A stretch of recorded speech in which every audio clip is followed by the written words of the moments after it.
Arthritis. This is pain and inflammation in the joints, and there are so many misconceptions around it. Did you know that over 300 million people in the world have some form of arthritis, with osteoarthritis being the most common? But in America itself, about 1 in every 4 adults have some form of arthritis. I'm Dr. B with Plant Forward MD. Join me as we talk about this worldwide phenomenon that unfortunately many of us have or will have. Arthritis myth number 1. Arthritis only affects older people. As they age, their joints wear and tear, and that's why people have pain. So this is false, because arthritis can affect babies, children to adults, and also older adults. The youngest patient I've probably seen, and I've seen them as an adult, but he was diagnosed at 18 months with a chronic form of arthritis. So yes, it can happen at different ages, and the treatments are very different for them.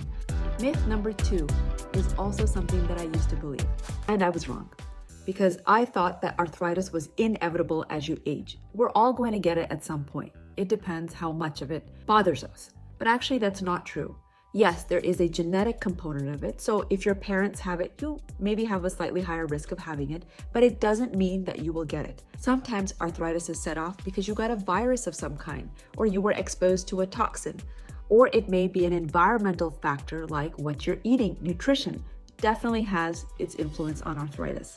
But it could also be something like smoking. Smokers have a higher chance of developing rheumatoid arthritis than a non-smoker. What about exercise? Certainly for weight, there has been more recent studies that show that fat can be inflammatory. So if you're above what your healthy weight should be, that can contribute to developing arthritis. So it's not necessarily inevitable. Yes, you may not be able to prevent it in some cases, but there are others where you possibly can. Arthritis myth number 3. Don't exercise if you have arthritis. This is wrong. For the most part, exercise helps everything. It depends what type of exercise that you can do though. If your hips are the problem and you have end-stage hip arthritis, you're right that maybe biking for 30 miles in a row is not going to be good for you. And I can tell you from personal experience that I have a patient who does bike for 30 to 50 miles per week and was quite upset when her orthopedic surgeon told her, you cannot do that anymore. You have to cut that in less than half. And she was angry for quite some time that somebody was telling her that she couldn't do her beloved activity. However, she did have her hip replaced and she did do the physical therapy, and actually she went back to biking quite a lot, although she does vary her exercises now. What about knee arthritis, which is very common, right? Pain in the knees, and a lot of people have some degeneration there, some osteoarthritis there. Can you still go running? Actually, you can.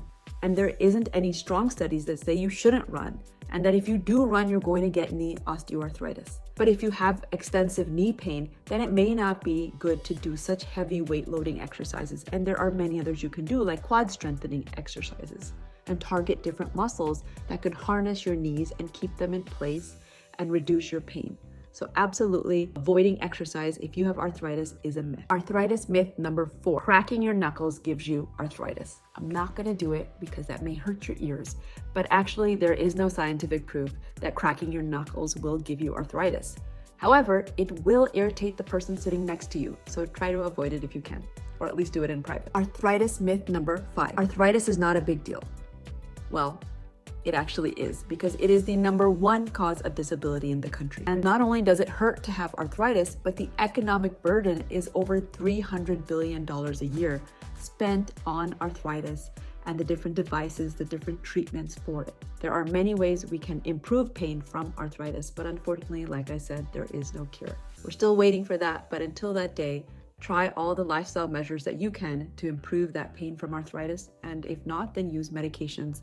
But arthritis does matter, and it really can affect us, not only in our mood, how we feel, socializing with other people, because you may not feel like going out if everything hurts, but also if we're able to work or not. Certainly with rheumatoid arthritis, which is a very painful form of arthritis in many people, they can't work as much as they would like, or they can't do the job that they would like to do. For example, I have a patient who is a server, and she, if you've ever done a serving job or seen somebody who does, with all the trays that they carry on their arms, can you imagine if somebody had rheumatoid arthritis, how painful that could be? And yet she does it, and she prefers to continue doing it as long as she can. Arthritis myth number 6. Supplements can help cure your arthritis. I don't know of any supplements that can do that. Some natural supplements like turmeric, curcumin, ginger, they can help with joint pain, but there is no cure even with supplements. How about copper? Copper bracelets, copper braces. I've seen the whole gamut and array of it. And I can tell you that some of my patients will say that it helps them, and I think if it does, it's okay to continue. There isn't much harm. However, if it's not helping you, stop spending the money because there is no research out there that says copper will cure arthritis. There are different measures that help different people, whether it's heat or cooling, weighted blankets, blocking therapy. There are so many different forms that some people say help their arthritis. And if it helps you and it isn't a large expenditure money-wise, it could be worth trying. But again, there is no cure. Not yet. Arthritis myth number 7. Foods have no relationship to how you feel with arthritis. There are different food groups that some people try to avoid. For example, nightshade vegetables, which I have done a separate video on, which you can see. However, those vegetables may influence some people and their arthritis. And however, it's not all across the board that everyone who has arthritis has to quit eating certain vegetables. It's not there that everybody who has arthritis has to quit eating bread. But you do have to sit there and examine yourself, your body, and how it's responding to certain foods. If you're eating bread and that does trigger you, then yes, for yourself, it's not helping. I will say the most common thing I hear is sugar. When I eat sugar, my joints hurt. That I hear pretty frequently from my patients. What about you? Do you have any triggers that cause pain in your joints? Anything that doesn't seem to go along with the myths? Drop a comment, and I'll see you next time as we talk about more tips for healthy living.